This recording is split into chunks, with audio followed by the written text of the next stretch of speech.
नमस्कार। अपन हिंदी के 10 क्वेश्चनों का टेस्ट कर रहे हैं। इसमें देखो पहला क्वेश्चन दे रखा है स्पर्श व्यंजन नहीं है। तो सबसे पहले तो हमें ये पता होना चाहिए कि स्पर्श व्यंजन कौन से होते हैं, तभी तो आप कर पाएंगे कि स्पर्श व्यंजन नहीं है वो कौन सा है।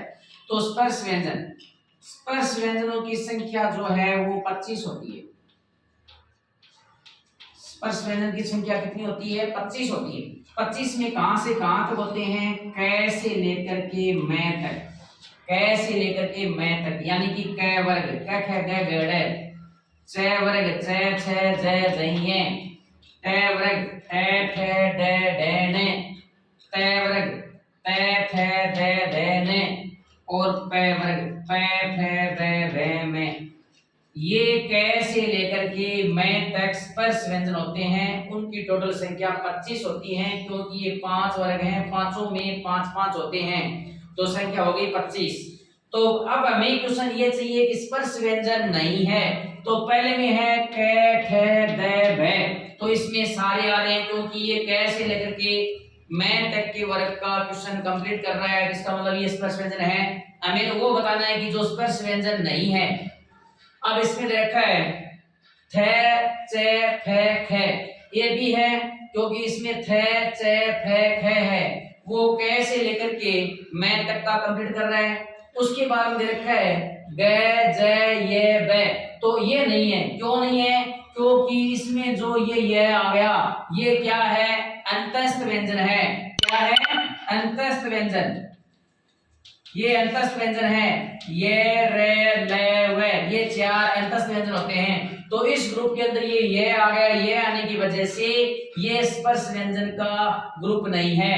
और ध झ घ प, ये सभी क से लेकर के मैं तक के वर्णों की संख्या में आते हैं। तो जो वर्णों का ग्रुप क से लेकर के मैं तक के वर्णों के ग्रुप में आता है वो क्या होता है? स्पर्श व्यंजन है। इसमें ये आ गया, इसका मतलब ये स्पर्श व्यंजन नहीं है, तो ऑप्शन सी हो जाएगा।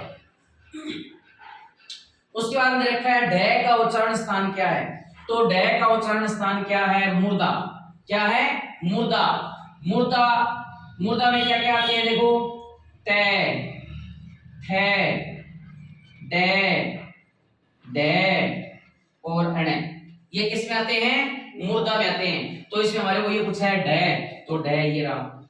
ये सभी वर्ण कौन से ग्रुप के हैं? मुर्दा के। इसके हैं मुर्दा के। उसके बाद में अगला क्वेश्चन है संयुक्त व्यंजन कौन सा है? संयुक्त व्यंजन मतलब दो व्यंजनों से मिलकर जो बना है, संयुक्त जुड़ा हुआ है, उसको बोलते हैं संयुक्त व्यंजन। तो संयुक्त व्यंजन हमारे हिंदी वर्णमाला में कितने हैं? 4 हैं। कौन कौन से? से, त्रे, गे और श्रे। आपको चारों का पता होना चाहिए। तो इसका मतलब इनमें से हमारे पास इसमें कौन सा है? श्रेय। ये संयुक्त व्यंजन है। अगला क्वेश्चन देखा है हिंदी वर्णमाला में स्वर कितने होते हैं? तो हिंदी वर्णमाला में स्वरों की जो संख्या है वो 11 होती है। 11 वर्ण कौन कौन से होते हैं? ए आ ई ई उ री ए ऐ ओ औ। उसके बाद में है हिंदी वर्णमाला में मूल स्वर कितने होते हैं? तो हिंदी वर्णमाला में कुल स्वर 11 होते हैं। 11 में 4 जो हैं वो मूल स्वर होते हैं। कितने होते हैं? 4। कौन कौन से होते हैं? ए, ई, उ और री। ए, ई, उ, री। ए, ई, उ, री, ये क्या होते हैं? हिंदी वर्णमाला में मूल स्वर होते हैं। उसके बाद में रखा है स्पर्श व्यंजन, जो मैंने आपको पहले क्वेश्चन में बताया था कि स्पर्श व्यंजनों की जो संख्या है वो टोटल कितनी होती है? 25 होती है। तो हमारे को इसके अंदर संख्या पूछ रहा है कि स्पर्श व्यंजन कितने होते हैं। यहाँ 25 दे रखा है, 10 दे रखा है, 20 दे रखा है, 15 दे रखा है। तो स्पर्श व्यंजन जो होते हैं वो क से लेकर के मैं तक होते हैं, और क से लेकर के मैं तक की संख्या 25 होती है। इसका मतलब हमारा पहला ऑप्शन होगा। उसके बाद में रखा है नासिक व्यंजन। नासिक व्यंजन का मतलब होता है नाक से ध्वनि निकला, नाक से ध्वनि निकलना।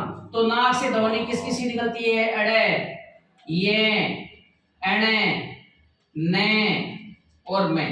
ये जो अनुस्वार जो होते हैं ये नासिक की ध्वनियां होती हैं। तो इनमें से आपको कौन सा वर्ण दिखाई दे रहा है? यहाँ पे नासिक के व्यंजन पूछ रहा है। तो प है वो कौन सा है? ओष्ठ। यह कौन सा है? अंतस्थ। तो कौन सा हो जाएगा, मैं। कौन सा हो जाएगा, मैं, क्योंकि नासिकीय ध्वनियां ये होती हैं, ये पांचों याद रखो। नासिकीय ध्वनियों में अड़े, ये, न, में जो नाक से निकलती है, जो अनुस्वार का सूचक होती है। अब है कौन सा स्वर दीर्घ है, दीर्घ का मतलब बड़ी मात्रा वाला, ठीक है। तो इसमें ई, उ, री ये सभी क्या है, लघु स्वर है। कौन से हैं, लघु स्वर या फिर ह्रस्व स्वर। इनको हम क्या बोलते हैं, ह्रस्व स्वर बोलते हैं। हमारे को बताना है दीर्घ स्वर कौन सा है, तो दीर्घ स्वर कौन सा हो जाएगा, आ।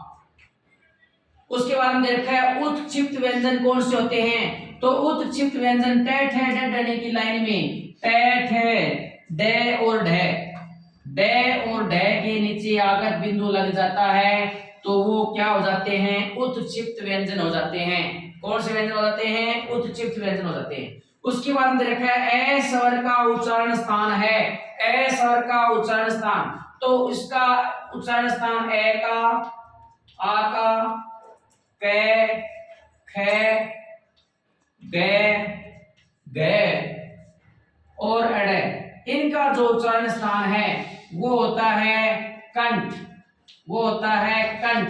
तो इसका उच्चारण स्थान क्या हो जाएगा, कंठ हो जाएगा। आज का टेस्ट इतना ही है, आगे जारी रहेगा। नमस्कार।